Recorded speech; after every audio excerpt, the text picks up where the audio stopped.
Videos देखने के लिए सब्सक्राइब करें जनसत्ता.com, बेल आइकन दबाकर पाएं लेटेस्ट नोटिफिकेशन।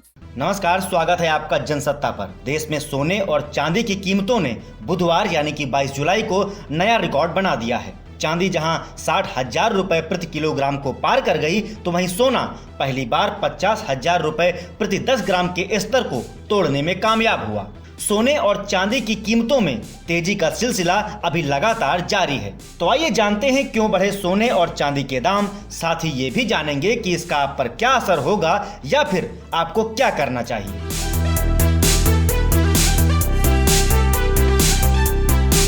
दरअसल आज इंटरनेशनल मार्केट में सोने और चांदी की कीमतों में जोरदार उछाल आया, जिसके चलते भारतीय वायदा बाजार में चांदी की कीमत 61,280 रुपए प्रति किलोग्राम तक पहुंच गई। पिछले 7 वर्षों में चांदी की यह सबसे अधिक कीमत है, जबकि सोने की कीमत ऑल टाइम हाई 50,010 रुपए प्रति 10 ग्राम तक पहुंच गई है। यह पहली बार है जब भारत में सोने की कीमतें वायदा बाजार में 50,000 के स्तर को छू गई हैं।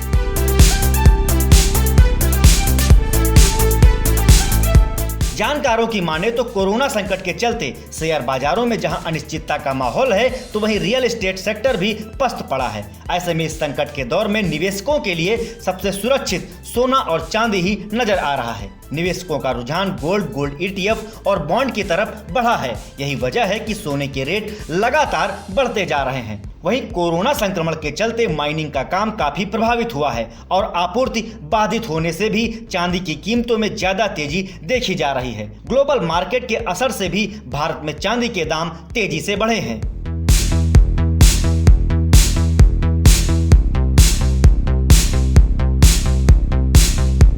एक्सपर्ट का कहना है कि जब तक दुनिया भर में कोरोना संकट बढ़ता रहेगा, तब तक सोने की कीमतों में कमी आने के आसार कम ही हैं।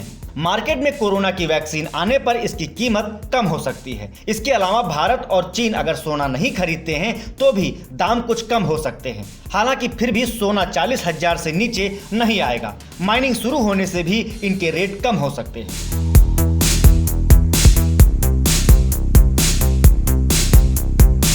बताया जा रहा है कि मौजूदा हालात को देखते हुए चांदी में निवेश बेहतर रिटर्न देने वाला साबित हो सकता है। त्योहारी सीजन आने और इंडस्ट्रियल प्रोडक्शन में तेजी की वजह से भी इसकी डिमांड बढ़ेगी। देश में जिस तरह से सोलर एनर्जी में निवेश बढ़ रहा है, उससे भी चांदी में तेजी आएगी, क्योंकि चांदी का इस्तेमाल सोलर पैनलों और इलेक्ट्रॉनिक्स सामानों में होता है। लॉकडाउन की वजह से दुनिया भर में चांदी उत्पादक देशों में सप्लाई कम हो रही है, इसलिए आने वाले दिनों में चांदी की डिमांड बनी रहेगी। इस वक्त चांदी में निवेश अच्छा रिटर्न कमाने का मौका साबित हो सकता है। हालांकि गोल्ड में इन्वेस्ट भी बुरा विकल्प नहीं है। एक आंकड़े के मुताबिक साल 2001 के बाद से सोने ने हर साल 13% का रिटर्न दिया है। पिछले 10 सालों में सोना 142% रिटर्न दे चुका है। मौजूदा समय में दोनों ही धातुओं की कीमतों में जबरदस्त उछाल देखने को मिल रहा है। तो इस रिपोर्ट में हमने बताया कि कैसे सोने और चांदी की कीमतों में बड़ा उछाल आया है। तो इस मसले से जुड़े हर अपडेट के लिए आप बने रहिए जनसत्ता के साथ।